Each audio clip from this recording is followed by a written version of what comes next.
प्यारा शागिर्दो थर education YouTube channel ने भली कार आऊं कृष्ण परमार।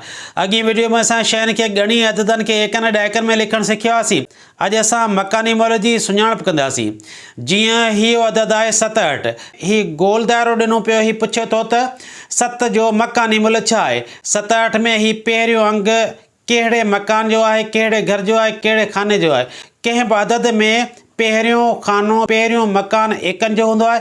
एकनि खां पोइ ॾहका हूंदा आहिनि, ॾहकनि खां पोइ 100 हूंदा आहिनि, 100 खां पोइ 1000 हूंदा आहिनि। हीउ पहिरियों मकान एकनि जो आहे त हीउ 7 जो मकानी मुल एका थींदो। हीउ अदद आहे 42। 42 में 2 एका 4 ॾहका 42। 42 में पहिरीं अदद 2 जो कोन थो पुछे, ॿिए अदद 4 जो पुछे थो। हीउ पहिरियों मकान एकनि जो, ॿियो ॾहकनि जो। 4 जो मकानी मुल थींदो ॾहका। हीउ अदद आहे 50। ॿुड़ी एको 5 ॾहका 50। 50 में ॿुड़ी जो मकानी मुल छा थींदो। पहिरियों मकान आहे, पहिरियों मकान एकनि जो हूंदो, ॿुड़ी जो मकानी मुल एका आहे। ॿुड़ी एको 5 ॾहका 50। नीरे रंग जे खाननि में ॾिनल अददनि जो मकानी मुल लिखो। हीअ हेठि अदद ॾिना पिया आहिनि। हिन में 2 रंग आहिनि, हिकिड़ो पीलो ऐं ॿियो नीरो। नीरे रंग में जेको अदद आहे, नीरे रंग में जेको अंग आहे, उन जी सुञाणप करणी आहे त उन जो मकानी मुल छा आहे।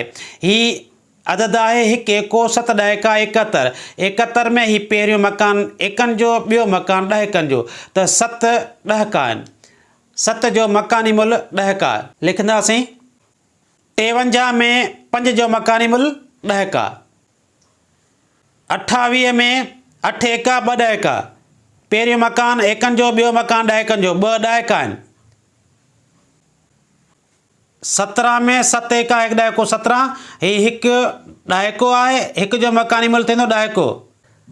84 4 एका 8 ॾहका 84। 84 में 8 जो मकानी मुल ॾहका। ॿुड़ी एको 6 ॾहका 60। 6 जो मकानी मुल ॾहका। 6 एका 5 ॾहका 56। 56 में 5 जो मकानी मुल ॾहका। 9 एका 3 ॾहका 39। ऐं 39 में 3 जो मकानी मुल थींदो ॾहका।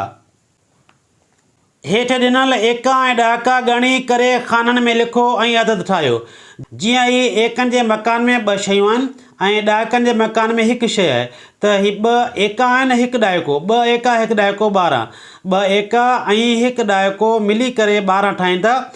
तीअं 1 एको 2 ॾहका, 1 एको 2 ॾहका 21। 1 ऐं 2 ॾहका 2 ॾहका यानी 20। 1 ऐं 20 21 थींदा। 1 एको ऐं 2 ॾहका मिली करे 21 ठाहींदा। हिते लिखंदासीं 1 एको ऐं 2 ॾहका मिली करे 21 ठाहींदा। प्यारा शागिर्दो, अॼु असां मकानी मुल जी सुञाणप करणु सिखिया आहियूं। ईंदड़ वीडियो में असां एका ऐं ॾहका मिलाए अदद लिखंदासीं। अॼु जी ही मुंहिंजी ठाहियल वीडियो तव्हांखे कीअं लॻी? जेकॾहिं पसंदि अचे लाइक शेयर कमेंट ज़रूरु कजो।